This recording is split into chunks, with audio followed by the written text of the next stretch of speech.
Hey everybody, Mike with Everyday Barbecue here, and if you've got a Lonestar Grillz pellet smoker, you might be wondering what a normal cleanup looks like and encompasses. I'm going to show you what I do every time I clean up this cooker on a regular cleanup, which I do from every 1 long cook to every 3 short cooks. And I want to share a little error that I made the first time around when I was new to owning this cooker. I want to make sure you don't make that same mistake. So sit back, relax, and let's get into it. Okay, for those of you that don't know, I recently did a full top to bottom detailed review on this cooker.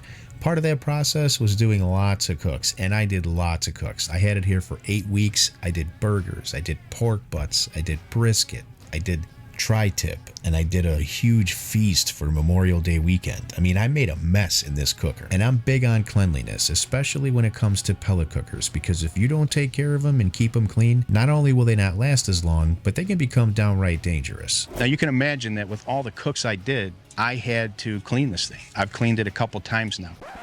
And I want to stop myself there and point something out very important. When I was seasoning this cooker and I put all these components back in place, I made a big error right here. Now by looking at this, you can probably already see that I didn't have this in place correctly. This is what it's supposed to look like. But because I was an idiot and I didn't have that installed correctly, I had a bunch of grease under there the first time around. And let me tell you, that was not fun to clean up. So since the first cleanup didn't go great, let me show you my second cleanup. This is what I do from beginning to end.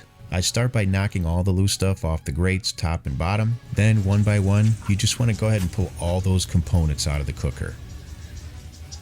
Hey. What movie is that from? If you get it right in the comments, I'll give you props. Despite how it looks, this cleanup's very easy. Just grab yourself a paint scraper, and this stuff scrapes right off. You'll literally be done in just a couple of minutes. Now, of course, the last part of the cleaning is to vacuum the ash out of the belly of the cooker. Now you'll see this time around, there's no grease to clean up. See what happens when you're not an idiot? This is the one time when it's not okay to be like Mike. Now one by one, just get all your components back in place and just make sure that deflector plate is in correctly. Of course, if you haven't already, go ahead and drain any grease that's in the cooker at this time also. Easy peasy lemon squeezy. Now just wipe down the outside and you're all clean and ready for your next cook. And like it says in the manual, once you have your initial seasoning done and the paint is set, it's also a good idea to apply some mineral oil to the outside. That's really going to help protect it and give it longevity. Alright, now that just about covers it. I want to thank you for joining me today. Please leave me a comment below. Let me know what you thought of this video. Hit that thumbs up, subscribe to the channel. Take care until next time. I'll see you on the next episode.